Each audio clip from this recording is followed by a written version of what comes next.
it's Matthew Smith on the drive home. Believe it or not, she was our first ever guest on the show about a year and a half ago, and it's a pleasure to welcome her back today. Delta Goodrem, hello. Hello there, Matthew. How's it going? Good, how are you? Very well. Well, listen, it's great to have you back because to say the last 12 months for you have been pretty tough would be a bit of an understatement, really, wouldn't it? It's definitely been a roller coaster year.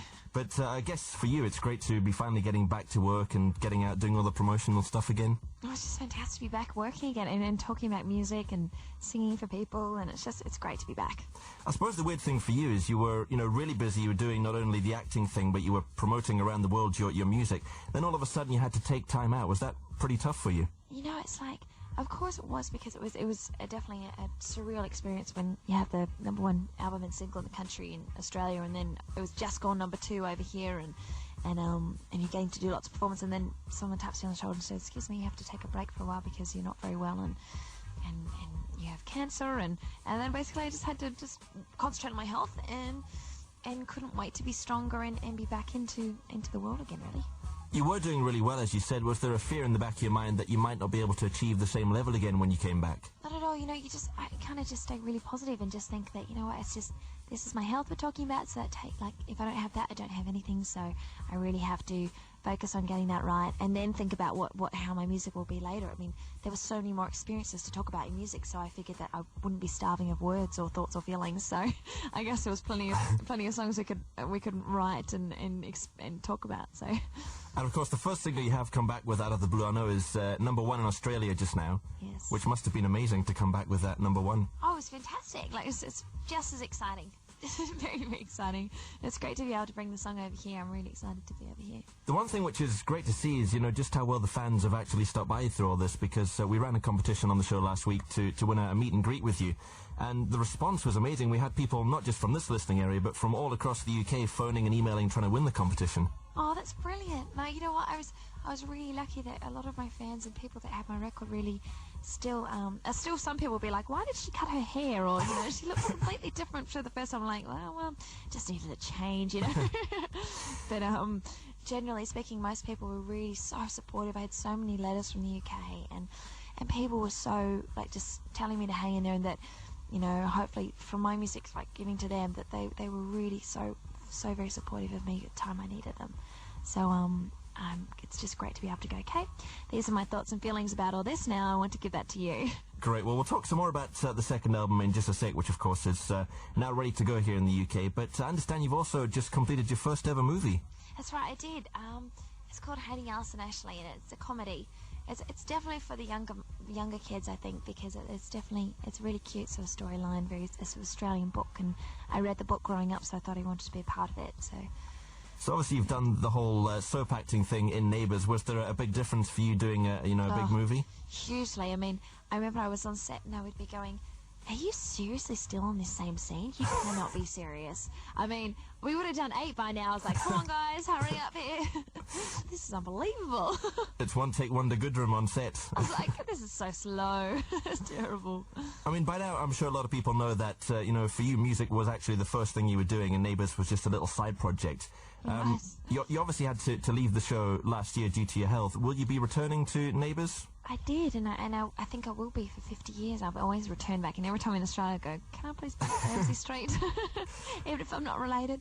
But I went back and did an appearance I think it airs here on the 18th of November. Oh great, so Delta fans can just keep watching for your return? Nina comes back, and then she leaves for a while. That's sad. Had to go back. When you got unfinished business, your character just disappears. That's right, because she was on tour in Asia or something, wasn't she? Yeah, she went to Bollywood. Bollywood, actually. Brilliant. Came back from Bollywood. So the new album is obviously out on the 22nd of November. This is called Mistaken Identity, and from what I've read about the record, it's obviously a very, very personal record filled with emotions. That's right. I really felt that I have to be honest in my music, and I feel that it's so important to just be open about things in songs. I mean, sometimes maybe it's there's some really literal songs, really literal lyrics in there, but it's definitely a different record, definitely a bit darker. So, I mean, you obviously had a lot of time on your hands while you were, resting and recovering over the past few months. To take it, that's all you were really working on the record? Yes, that's right. In this time of kind of in between from being at home and in hospital for a while, then getting into recovery, then starting to start writing again, and I started writing with Guy Chambers, and we really established this sound together for my record, and I just thought it was really enjoyable and loved writing songs together, and then came up with this album. So how did the little meeting with Guy come about? Because obviously he's a really, really established songwriter, isn't he? That's right. It was through Guy and my A&R guy, and through them saying, Guy said, well, I could work with Delta, and then I was like, I'd love to work with Guy Chambers, and we worked together. Because I know he was quite a big fan of you as well, wasn't he? Which was nice.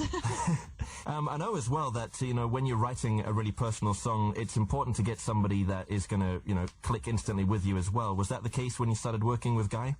Absolutely. I mean, guys, like, at first it's like really kind of, when you first meet somebody, you're trying to write a song together, it's a really interesting, it's like dancing together. You have to try and find your waltz, and I know, like, when we first sat down, we both played lots of songs on the piano, and then we wrote about 3 songs, and we wrote Out of the Blue, and it just happened that throughout writing everything, it still was like, Out of the Blue has to be the first song.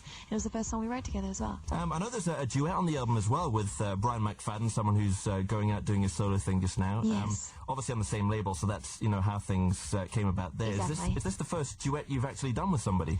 It is. It's the first time. I mean, like, I wouldn't have even thought of doing a duet on this album, but this song came to me through the record company, and I just went, you know what? I love this song, and I would love to sing on it, and thanks for asking me. And I really just went and recorded it, and it was just like, I don't even normally ever take songs if I don't write them, but it was like, you know what, and I heard the song, really connected with the song, and it was really, I think, having a male vocal like Brian's voice on my album really brought something to it. So if you were to compile a wish list, which I'm sure you've done already, who would be there to work with in the future as well? Oh, goodness.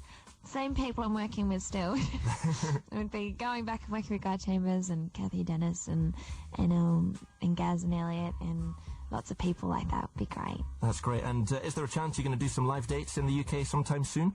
There is a big chance, and I'm really looking for, like, next year there's some more. We're looking at touring off the 2 albums and singing for lots of people. As much singing as possible, I say. That's great. So the fans obviously have to just keep an eye out for you. And, yeah, sorry if I had any actual dates. I'm hopeless with dates. I really have to look. That's one thing I'm like, you told me when the album was. I was like, 22nd, right, 22nd. That's all right. Well, we'll keep the fans updated. Don't worry about that. Thank you.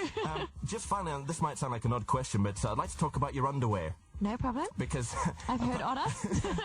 Apparently you've just launched your own Delta line of lingerie. That's right, I did.